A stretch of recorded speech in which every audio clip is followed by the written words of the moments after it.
We judge. We judge a lot. And it would be hard not to judge a 5-year-old who was kicked out of school because he was unruly, because he was aggressive, because he was super irritable and just unable to control himself. The little guy who we will call Sam, whose identity has been changed to protect his privacy, had intense anxiety. He had social phobia that basically caused him to freak out in any crowded space that he went to. And when he would freak out, he would go into full-blown tantrums and meltdowns that would last over half an hour. For little Sam and his parents, every day was an absolute struggle. His parents had no idea when would be the next time that he would attack them, his little sister, or worse yet, a kid at school. It got to a point where he ended up attacking one too many kids at school and ultimately ended up getting kicked out of 2 different schools. A 5-year-old that got kicked out of 2 different schools. His parents tried every parenting trick in the book. They took him to the best therapists, and ultimately the only thing the therapists could do was diagnose him with autism. And this diagnosis left his parents heartbroken. But what would you do? What would you call a child who's aggressive, anxious, has trouble socializing, and literally just can't function in life? What would you call them? And, in our society, it's so easy to just give up and say, well, you know what? That's just how Sam is. That is just how Sam is. I mean, after all, he is autistic, right? After all, he does have an anxiety disorder, right? It's so easy for us to give these labels and then just say, well, that's just who they are. That's just how they are. But when you really think about it, what does that even mean? What does it mean for a 5-year-old to be given a diagnosis of anxiety disorder? Does that even make sense? Is that not weird to you? Because it's weird to me. It doesn't make sense. You see, for little Sam, behind this chaotic mess that was his life, there was a sweet, cute, loving little boy who was desperate. He was desperate to connect with others. He wanted to make friends. He wanted to connect with other kids, but he couldn't. You see, what everyone had missed was that Sam's system was going haywire. Sam's system was going haywire, and perhaps Sam is actually your child. Or perhaps your child is suffering from different behavioral issues, but may have the same reasons for why he or she is suffering. I'm sure you know deep in your heart that there's something wrong. There's something causing your child to go haywire. And when you talk to other people, the problem is that they're trying to convince you that you just need to parent better. Or maybe it's your marriage, or maybe it's your family life, and if you fix those dynamics, everything will get better. And the worst part of it is that when they run out of explanations, they give your child a label. Or worse than that, they just say, well, you have a bad kid. They give you the bad kid label, or give your kid the bad kid label. But what the heck does that mean? What does it mean you have a bad kid? Is your child evil? Is that what they're trying to tell you? Does that even make sense? There's one truth that I hold to be absolute, and that is that children want to be happy. I believe that children want to be good. They want to connect. They want to laugh. They want to play. They want to love and be loved. And when they cannot do that, it is because there's something wrong. It is because they do not feel well. I want you to close your eyes and imagine something. I want you to imagine a time that you had the flu. Now I want you to imagine what it felt like to have a hangover along with the flu at the same time. Imagine feeling both of these awful, awful experiences at the same time, except it is your experience every moment of every day of your life, to the point that that awful experience becomes your normal. This may be the experience, the horrible experience that your child is experiencing every day. This is likely the explanation of why millions of children like Sam act out and have these labels that we ultimately give or call anxiety disorder or autistic. It's because they feel awful. What we fail to see that this is actually a state of illness. It is a state of unwellness. Your kid is not evil. Your kid does not want to be bad. She may be acting out and misbehaving because she does not feel well. Except we're so caught up in our labeling of your kid that we fail to see that he is in pain. He is suffering. I know this to be true because I have seen hundreds, if not thousands, of kids with the same issue, with this kind of suffering, with the internal pain that we fail to see. The kids that I work with act out. They misbehave because they live in some variation of this hell all the time.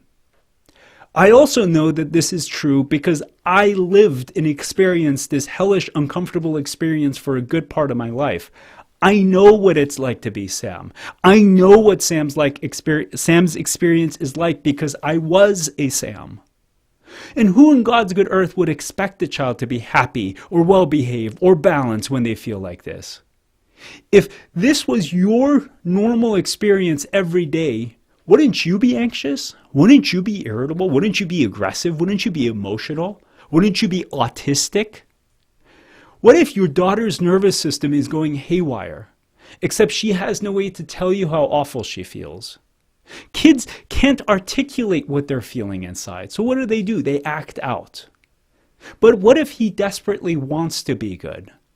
What if your son wants to be with other children? They want to play with them, but his brain goes haywire, it short circuits, and it causes him to lose control. And once he loses control, he acts out, which obviously has an effect on his social abilities. You see, one of the things that we don't understand is that we presume that kids are always in control of how they are feeling. We presume that kids are always in control of their behaviors, that behaviors are always intentional. And this presumption may actually be wrong. Now, don't get me wrong. There are plenty of kids out there who are intentionally acting out. They're intentionally doing things to bother other people. And there could be a lot of social reasons for that. I'm not talking about those kids. The Sams of the world that I work with are different. They struggle to function. They desperately want to be good, but they literally cannot control what is happening to them. Now, you may be wondering what would possibly be causing Sam, or perhaps your child, to be going haywire like that. What would cause a child to be in that much pain to the point where they would act out in this kind of a strange way? I want you to look at this list. What do you think of all of these items was the reason for Sam to be acting out the way he was? Was it his genetics? Was it a nutritional deficiency? Was it his gut? Was it a gluten intolerance? Was it strep? Was it pandas? If you've done enough research, if you've gone searching on the internet, you've read all the books, you've done all of this fact-finding, you have found ultimately people that are trying to convince you that any of these factors are likely the reason why your kid is acting out. And this is part of the problem that we face. People are convinced that this is the reason why all kids have the behaviors that they do. Pandas is the reason why all kids are freaking out. Gluten intolerance is the reason why all kids lose it. And if that was the case, our job would be so easy. It would be so easy because if that was the scenario, any and all kids that had strep or they had gut issues, you just treat the gut issues and everyone would get better. But that is not the case. That is not the case because while the outward symptoms and behaviors may look similar, there could be a multitude of different reasons why your child is suffering. There could be multiple reasons unique to your child that is causing them to suffer. What did we find when we tested Sam? We actually found 5 different systems going haywire, all on top of a severe sensory processing issue. With all of these imbalances, Sam was literally experiencing something like the flu and a bad hangover in his 5-year-old body every moment of every day of his life. He acted out. He acted aggressively because he felt awful. He was in pain. And no one from the outside could see that pain. No one could see that he did not feel well. For little Sam, we created a treatment plan that was perfectly tailored to his needs. We literally picked apart every imbalance in his system, and then we used foods, we used supplements, we used herbs, along with occupational therapy to help him. You know what happened? This is what his dad had to say. Like magic, 3 months to the day later, Sam is a remarkably different child. He is calmer and more regulated overall. He has been able to go to school successfully and safely for full days. And most importantly, he feels good about himself. Now, you may think that this is just magical thinking, that these kinds of outcomes are imaginary. It is not. These kinds of outcomes are entirely possible, and they're entirely possible when the perfect treatment or treatments are matched to the child who needs them. Your child may be suffering just like Sam, except the reason for his or her suffering may be completely different. And this is something really, really, really important that I want you to understand. You see, generic one-size-fits-all treatments do not work. Sam's treatment model would not work for your child because your child may have a different reason for why they are suffering. A treatment that works for one kid will completely bomb for another kid because you need to understand why your child is suffering. There is no perfect tool that helps every child. There's only the best tool that is perfectly matched to your child and their needs. And this is why we must first understand why your child is suffering. We must first understand everything about your child, from the food he eats, how she sleeps, the toxins that she's exposed to, his nutritional status, and the global functioning of his system. And most importantly, we need to see how all of these elements come together to affect his experience of life. You see, once we could do that, once we can get that clear and holistic a picture as to why she is suffering, then finding exactly the right treatment actually becomes fairly easy. Because once you can understand what is going on with your child, then you can pick the exact treatment to help with your child's specific issue. And this is part of what I do. In my clinic, I help families understand exactly why their child is suffering and then help them line up the perfect combination of treatments in the right order for their child. And when we do that, that's when the most impressive and remarkable outcomes come about.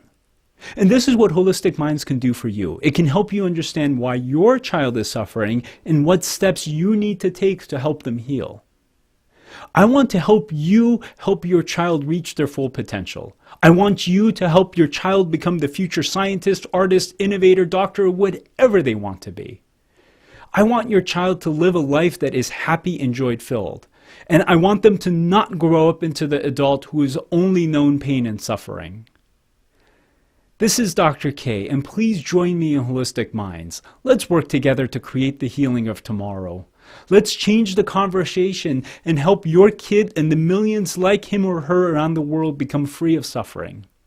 Thank you so much for listening. This is Dr. K from Wholistic Minds.